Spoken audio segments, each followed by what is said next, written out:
Welcome to the Great Detectives of Old Time Radio. From Boise, Idaho, this is your host, Adam Graham. If you have a comment, email it to me, box13 at greatdetectives.net. Be sure to become one of our friends on Facebook, facebook.com/radiodetectives, and give us a call, 208-991-4783. Well, before we do get started, I do want to remind you, Tales of the Dim Night is available. It's by my wife and myself.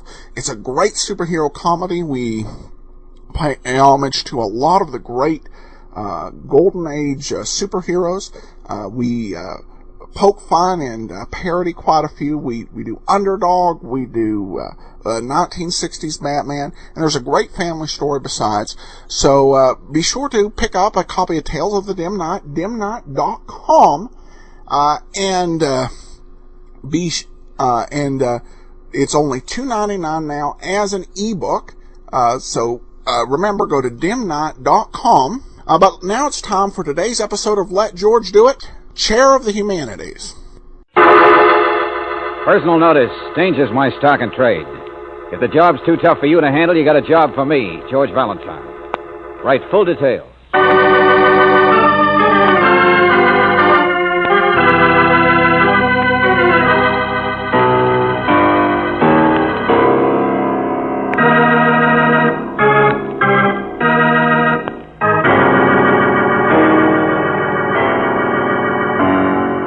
Standard Oil Company of California, on behalf of independent Chevron gas stations and standard stations throughout the West, invites you to Let George Do It.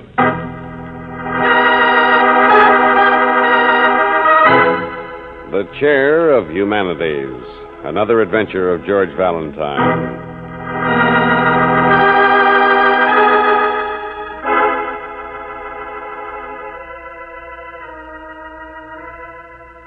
Dear Mr. Valentine, you must...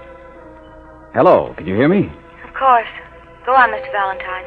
Dear Mr. Valentine, you must telephone me at once at our home on Faculty Row, Durley College. Yes. Yes, that's right. Well, then you are Mrs. Gloria Cable. My husband is Professor Cable, Edward M. Cable. He has the chair of humanities here at the college. He's very well known. Oh, I see. Chair of Humanities. But then you did write this letter to me, Mrs. Cable. Yes. Yes, that's right. And you closed with a P.S. saying that it was extremely urgent. Oh, yes. Well, why? What is it? Well, here I am. I'm phoning. I remember things so clearly that happened 10 years ago. A woman doesn't always do things she's proud of, or that... Well, if she's cursed with being attractive like they say I am... I mean... Mrs. Cable... I'm sorry, Mr. Valentine. This has nothing to do with it, with anything. I'm just talking. I'm sorry. Thank you for telephoning. It's nothing. Mrs. Cable, is what you're trying to say that you wanted me urgently because there's nothing wrong? What? Yes, that's it. Thank you for calling.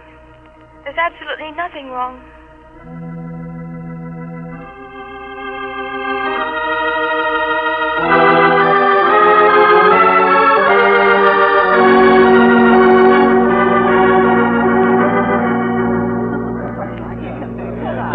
Come again, all of you. Now, Miss Brooks, Mr. Valentine, I'm so sorry if it put you out driving all the way up here. No, Professor Cable, not at all. All these young people, Monday afternoon tea, poor students with problems, are obligated to endure the professor's hospitality. Sounded to me like they loved it. But you're worried about my wife, you say? No, I didn't say that.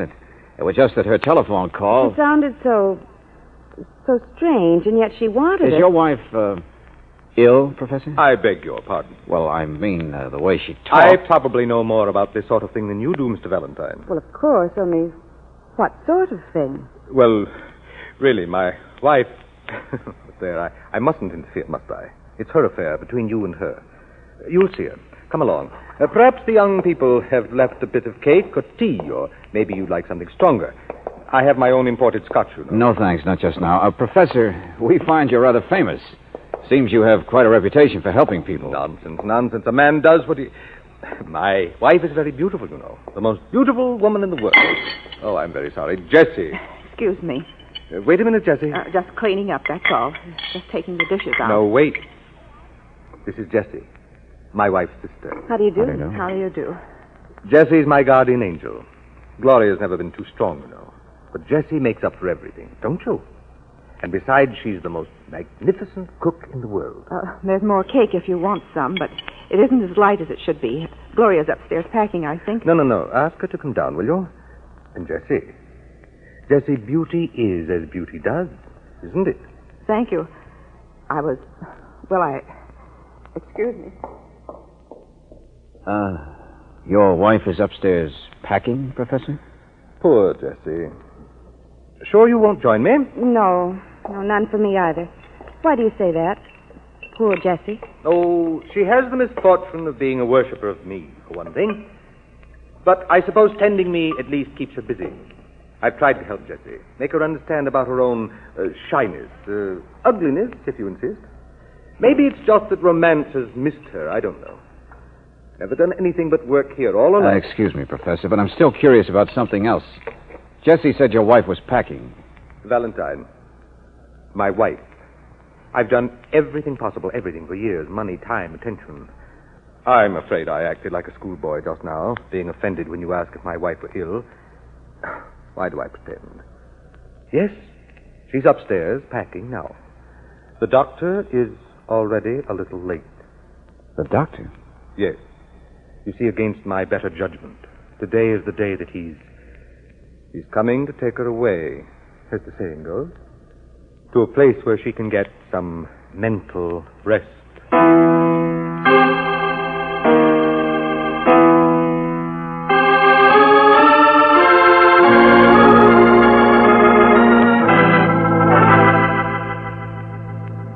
Mr. Valentine, don't apologize.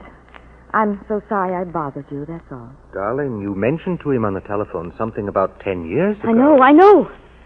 I can remember all that. And I can explain to you quite simply. Well, I really don't think it's any of our business, Mrs. Cable. No, of course not.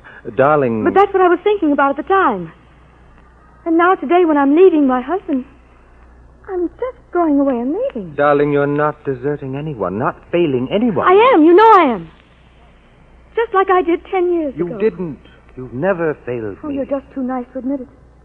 Too wonderful yourself to ever stop forgiving. I wonder if Mary Magdalene ever failed anyone. Oh, get out of here! Get out of here, all of you!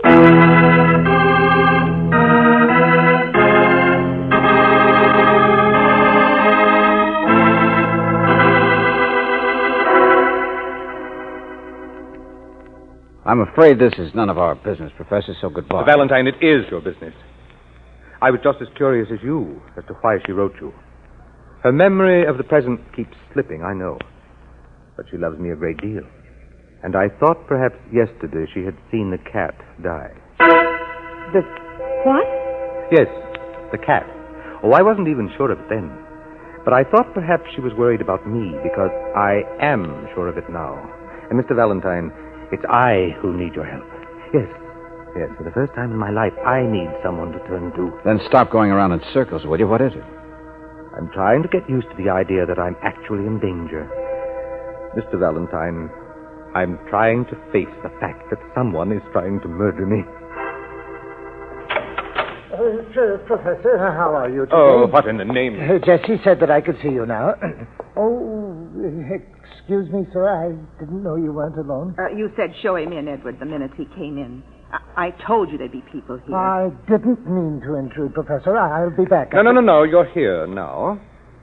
This is Bill Rossiter. Hello? How do you do? How do you do? It's a pleasure. Now, what is it, Bill? Let's get it over with. More trouble? Huh? Well, no, it's just that it's the first of the month, that's all. Oh, well, why don't I come back? Oh, of course. I'm sorry. Don't be so embarrassed, Miss Brooks and Mr. Valentine. Understand these things. I didn't have an Relax, Bill. Here, I just mixed it. Have a drink. Won't you? A drink? Go on. One won't hurt you. Well, I don't normally. Professor, here. What's this? Oh, the money. Of course, $25. Well, you could have waited if it inconvenienced you, Bill. No. I think I would like a drink, if you don't mind. Thank you. I get... cheers, Mr. Valentine. Put that down, Bill Rossiter. Put that down. Jesse, I spilled it. I'm so sorry. Here, You know you can't touch that stuff. Get out of here. I'll clean it up, Jesse. Just get me a rag. I said get out of here, you weak-willed, sniveling... All right, Jesse. I'm going. I thought he'd have the strength to turn it down, Jesse. I know, Edward.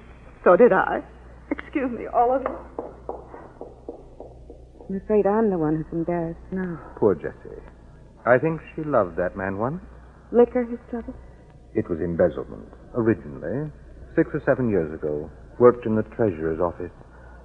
Had quite a future in finance. But the $25. He might have gone to prison if anyone had ever found out. It's repayment. That's all, Miss Brooks. I tried to help him out. I kept it a secret. Gave him the cash to cover up his mistakes. But you know, it's a strange thing about a person who is... It's a strange thing about a lot of the world, Professor. Everybody's got troubles. But let's stick to yours.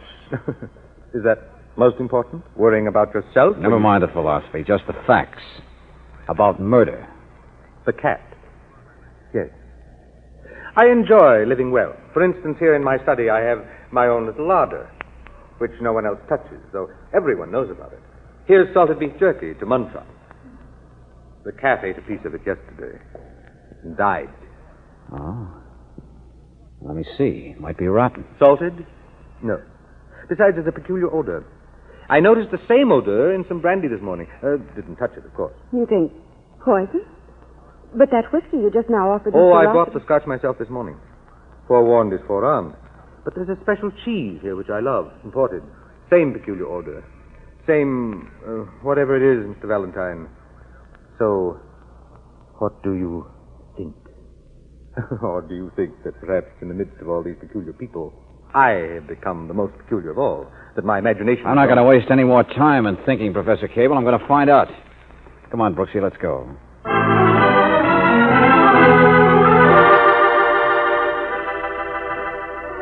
About 2 cc's mixed in with the salt there on the jerky, Mr. Valentine. You can see here where I precipitated it. Here's another report from the laboratory, George. Chemical analysis of brandy shows 3 or 4 cc's of a cyanic... Oh, yes, Mr. Valentine, the same thing in this report. Another cc and a half of the same stuff in the cheese. And it's deadly, all right, one of the strongest. Poison, that's what it is, poison.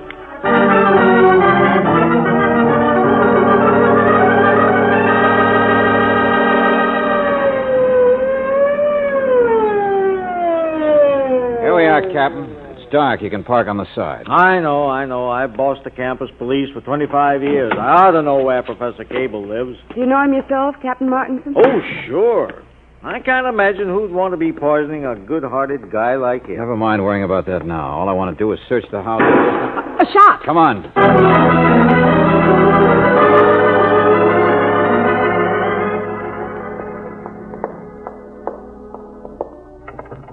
Here in this room, I think. Hey, wait. Listen. Someone trying to get out. Yeah, it's locked. We can get in through the bathroom, around the end of the hall. Yeah, here we are. In here. There's the French door left open. The gun? Yeah. Isn't that a gun there in the moonlight? Sure. Somebody threw it down when they ran out the French door. Now, the lights must be By someplace. the door that was locked. Over here. He's still alive. Still trying to unlock it. George. Yeah. And it's not the professor. And I'm afraid she's dead. It's Jessie. She's the one who was shot. It's poor Jessie.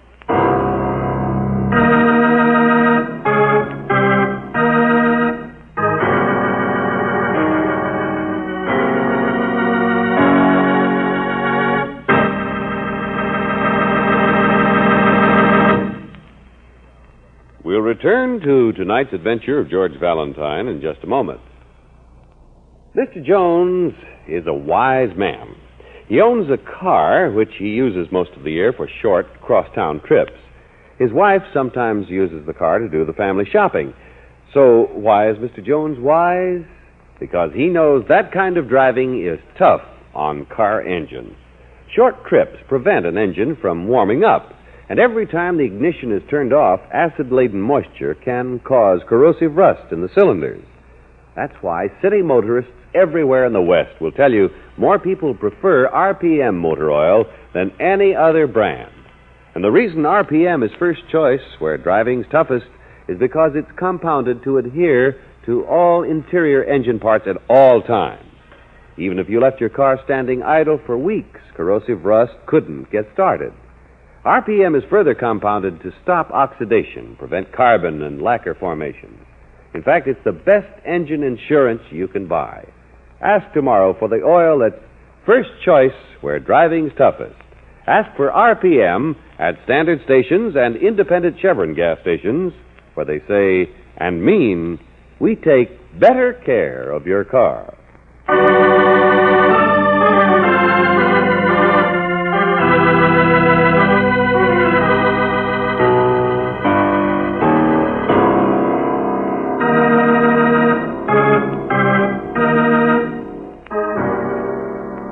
And now, back to tonight's adventure of George Valentine. Professor Edward M. Cable occupies the chair of Humanities at Durley College. Not exactly the kind of person you'd expect to be tapped for membership among the dead, even though his private larder was so carefully poisoned. But it wasn't poison that killed anyone, and it wasn't the professor who died. No, it was poor Jessie, the ugly, hard-working sister-in-law that you, George Valentine, found dying, shot to death. George? Hello, Angel. What did the police captain have to say, Mr. Valentine? Oh, he's gone downtown to take the body down, pictures and so on. But he'll be back pretty soon. Anything new? No. Oh, they located where the poison came from, though. That cyanic, whatever it was, 15 cc's were apparently stolen from one of the science supply shops the other night, Professor. From right on the campus. Well, I suppose nearly everyone around must know about those shops. They supply the laboratories. Yeah, that's what I thought. Could have been anybody. The stuff was clearly labeled, so it wouldn't even take an expert. You mean not even a professor? Oh, I know how the mind of a detective works. Lucky you. No, there were too many booby traps aimed just at you, I'm afraid, Professor. The brandy, the cheese. The police ran a rather hasty search through here, through the whole house. Warned us still not to touch anything. Yeah, I know. But the only thing that bothers me is my wife. Is that doctor still upstairs with her, or did you... No, he's not. Of course he's not. Why should he be? Huh? Darling. Hello, Mrs. Cable. You shouldn't have come down. Why not? Just because my own sister died? When bad things happen, you get stronger. Isn't that the way it works? Besides, that policeman said I'd have to answer some questions. Well, I don't think very many, Mrs. Cable. About where I was and if I heard the shot, or where you were, and... Well, won't there be things like that? Well, of course, darling, but you mustn't worry about... Mr. Valentine, I know my answers, too. I was in my room lying down, and if I heard anything, I didn't realize what it was, and I wasn't even aware anyone else existed. Well, I'd gone out for a walk, darling, just after Mr. Valentine and Miss Brooks left the house. I didn't get back until afterwards. Edward, I saw you cleaning the gun. What's that? You saw what, Mrs. Cable? Saw me cleaning the gun, I think she said. Go on, darling, go on. Mr. Valentine, when I wrote to you and you phoned and I couldn't remember, that's all it was. Yesterday I saw Edward here cleaning a gun. A revolver. And it scared me. So that's it. I knew you saw me, of course. Everyone... Hey, now, wait a minute, Fred, wait a minute. This gun, was it the same one we found? I haven't even seen that one yet. I was cleaning a 38. 38? Yeah. George, it must be the same one. Excuse me, I want to use the telephone.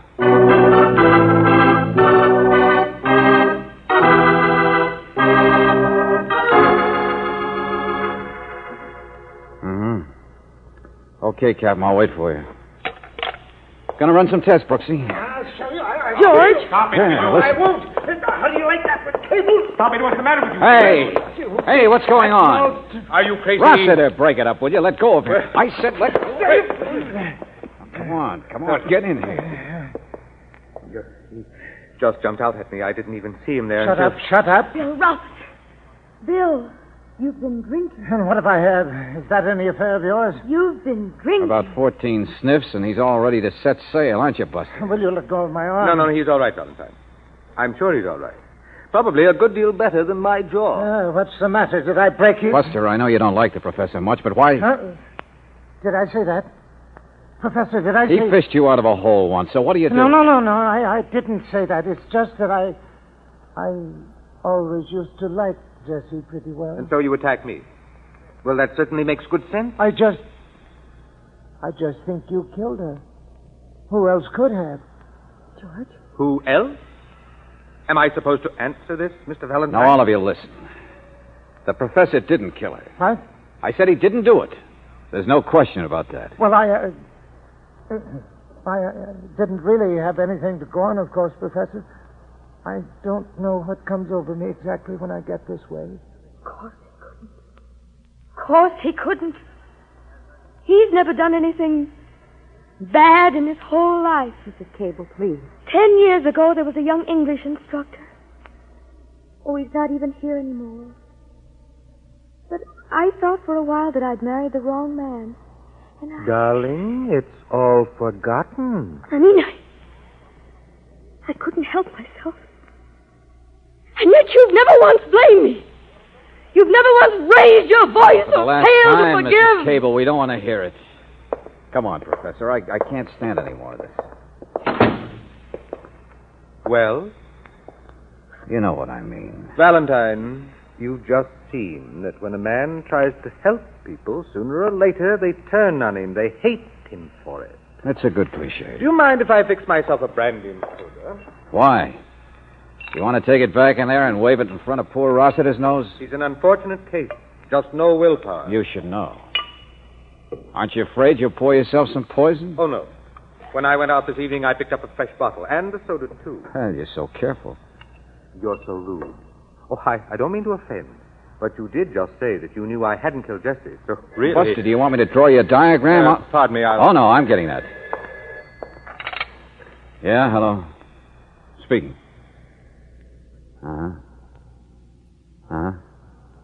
That's it, huh? Okay, thanks. George, what was it? Well, Valentine, come on. Don't keep us in suspense. It's what I asked the police to check earlier. It's what everything has been pointing to and nobody's yet looked at. Buster, it's exactly what you know it is. What? Jessie committed suicide. Suicide? Yeah. It all fits, doesn't it? Who's the most likely person to have done the poisoning? Well, I know it's Jessie. She kept house. She was here all the time. And if you assume for a minute that she was the poisoner, then the rest of it falls together, too. The bright boy here got suspicious. She got scared. And then who shows up at the house? The cops. I thought she died before you and Captain Martinson got back. She didn't. I heard the shot myself, and she must have heard the siren. But, George, the open French windows and the locked hall door and the gun wasn't even near her body. Jessie stands by the open windows to see who's coming. And when she sees, she kills herself. And then her dying effort is to crawl for that hall door. To unlock it? Oh, no, Angel. To lock it. To keep us out. To keep from ever having to tell what she'd done. You mean the poisoning? Only George... Yes, the poisoning. I got them to run all the tests. Powder burns, paraffin, the works. They even got Jessie's fingerprints off that smelly imported cheese. A feeling of guilt. Well, it was a pretty weak thing to do. The poisoning. Yeah, I'm not so sure. You knew she was doing it, didn't you, Professor? Of course not. Because that's what tipped me, you know. Yesterday, you cleaned a gun and let everybody see you do it. Just in case anyone wanted to use it. Late this afternoon, when Jessie knew the poison wasn't working and the police were coming close, she must have wanted to use it on you. But where were you? I told you. Yes, I know, sure. Out taking a walk, sure. From the time we left until after we got back. And the poor frantic woman must have hoped and hoped that you'd get home first. But you didn't. And so she had to use it on herself. Just the way you planned she might. Mr. Valentine, sometimes people like yourself resent it when they come up against someone they can't understand. If you're talking about yourself, I think I can, Professor. But I doubt if your wife can, or Bill Rossiter in there. I'll say they can't. I've never met so many deluded people. They're weak. And you're strong. They lean on you, don't they? You make them lean on you until they don't even know their own mind. I'm afraid I know what's best for them, my dear. You know what's best for yourself, you mean? It's what you live on, isn't it? The missteps and the little mistakes that you forgive in others. And never let them forget that you're so forgiving. I helped those people, every one of them. If it weren't for me, they Yes, would... if it weren't for you, they might have faced the music of their own actions and now been able to walk around like human beings. But I've seen how you do it. I saw you make Bill Rossiter pay his little installment money in front of us, in front of strangers. The big, kind protector who loaned him money, who kept his crime secret and then waved a drink in his face to make him smell his own weakness. Well, he is weak. Yes. And I saw you throw digs at poor Jessie about her ugliness. And your wife about her condition that you must have caused. And a million more things to make them all worship the tin god professor of humanities. You're as mentally sick as your wife. Brooksy, cut it out. Will you stop it? Doesn't do any good. We can't ever prove anything about him. We'll never get back at him any better than Jessie did. The one person who could see through him, whose life he'd wrecked, and who could see what he'd done to the lives of other people. She tried with poison and she lost out. She wasn't smart enough to pull the trick. So let's get out of here before I just plain pull his wings off.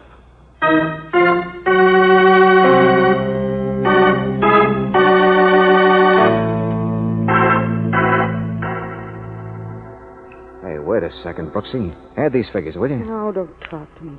That man in there, I'm so No, mad. wait a minute, listen. 2 cc's plus 3 or 4 cc's plus 1.5 cc's. About 7 or 8, isn't it? What, you mean the poison? Yeah. Doesn't add up to 15, does it? And that's what was stolen. George, well, they searched the house once. They looked every place you'd think of. Jessie thought Gloria'd be gone. The professor alone in the house. Come on. But he's buying all of his own things, even his soda water he's not using.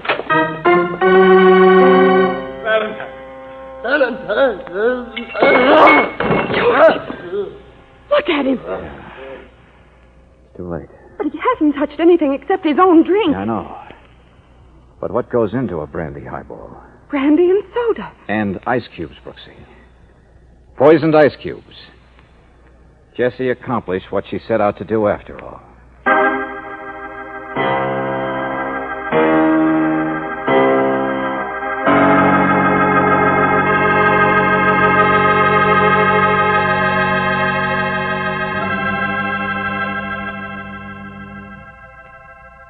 George, in a way, I'm sorry for a man like Professor Cable.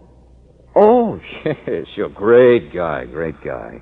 Help old ladies across the street and then push them into a manhole. George, what's a chair of humanities? Oh, search me. Covers a lot of subjects, doesn't it? Why, you thinking of applying for the vacancy? No, darling. I don't want a chair. I'd be happy with just a lap.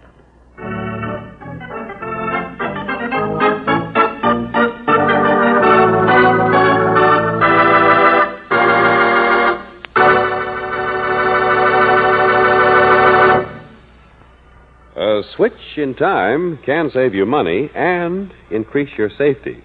I'm talking about the tires on your car. Switching them around at recommended intervals is the only way to make them wear evenly for maximum tire life. At standard stations and independent Chevron gas stations, they have a speedy method for rotating your tires.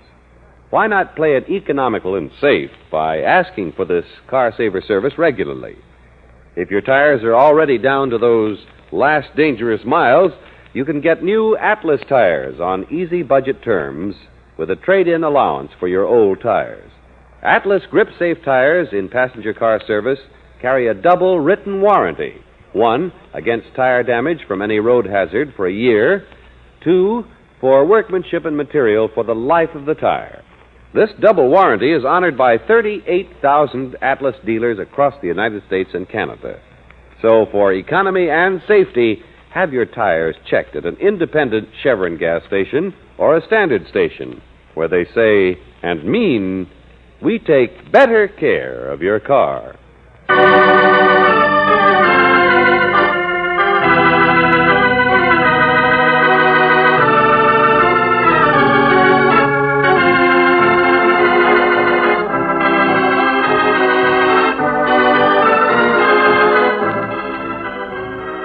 Tonight's adventure of George Valentine has been brought to you by Standard Oil Company of California on behalf of independent Chevron gas stations and Standard stations throughout the West. Robert Bailey is starred as George, with Virginia Gregg as Brooksy. Let George Do It is written by David Victor and Jackson Gillis and directed by Don Clark. Ted Osborne was heard as Cable, Lorene Tuttle as Gloria, Bob Griffin as Rossiter, Noreen Gamil as Jessie, and Victor Rodman as the captain. The music was composed and presented by Eddie Dunstetter. Your announcer, John Heaston. Listen again next week, same time, same station, to Let George Do It. This is the Mutual Don Lee Broadcasting System.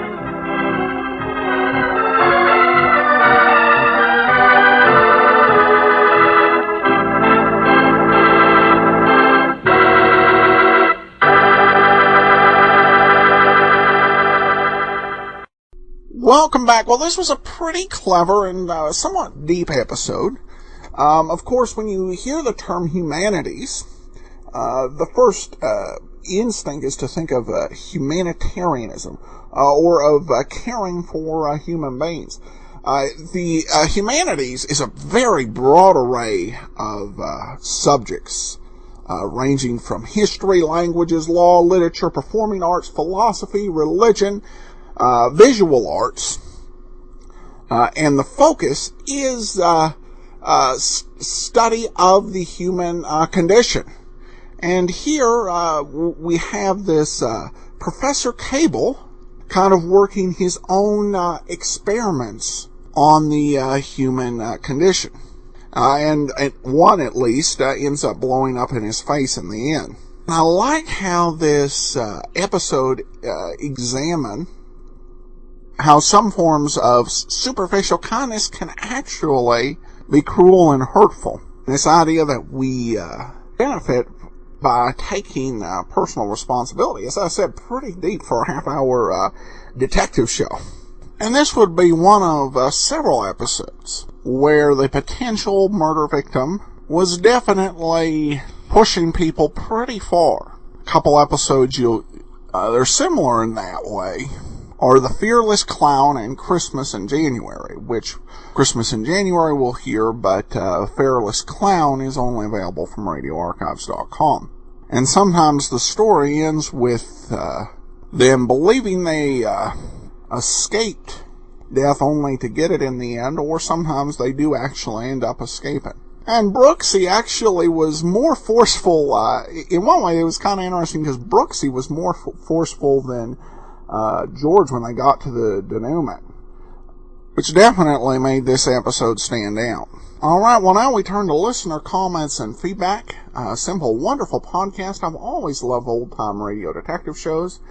And then a simple, hey Adam, keep up the great work. And those are off of Podcast Alley, and definitely appreciate it. That'll do it for this week. We'll be back tomorrow with Sherlock Holmes, and next week another episode of Let George Do It. In the meanwhile, send your comments to box 13 at greatdetectives.net. Give us a call, 208-991-4783. And be sure to rate the show over on iTunes if you subscribe to the show through that. But from Boise, Idaho, this is your host, Adam Graham, signing off.